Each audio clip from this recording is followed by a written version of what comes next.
Nyuma y'urupfu rwa Papa Francis ku itariki 21 Mata 2025, hari ibitekerezo byinshi by'ubuhanuzi byongeye kuvugwa bigarukwaho, by'umwihariko ibyanditswe na Nostradamus.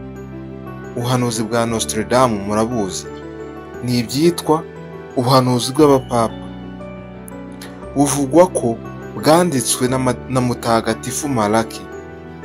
Ubuhanuzi bwa Nostradamus mu gitabo cye The Prophecies cyasohotse mu mwaka w'1555, Nostradamus yanditse ati: binyuze mu rupfu rw'umushumba mukuru ushaje cyane, umunyaroma w'imyaka myiza azatorwa.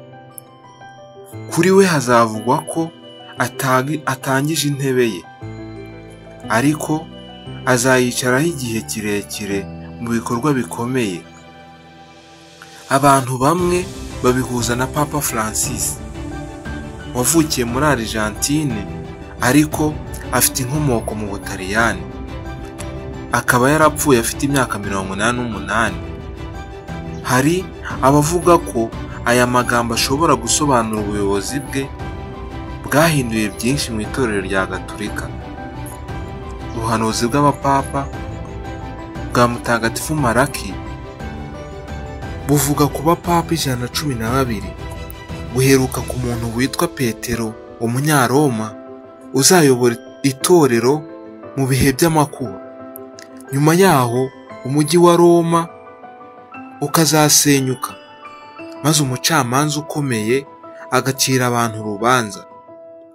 Bamwe babihuza n'urupfu rwa Papa Francis, bavuga ko ashobora kuba yari papa wa nyuma mbere y'ibihe bivugwa mu buhanuzi. Ibyavuzwe n'ubuhanuzi bw'iki gihe, abahanuzi b'iki gihe nka Jennifer Leclerc bavuga ku rupfu rwa Papa Francis ari ikimenyetso gikomeye mu bihe by'imperuka, basaba abantu kwitegura no gusenga cyane. Ese ibi ngibi twabyizera? Ese twakizera buno buhanuzi bwa Jennifer Leclerc? Reba hasi ko wakanze subscribe, tuzaba ari no ku biganiro by'ubutaha. Murakoze.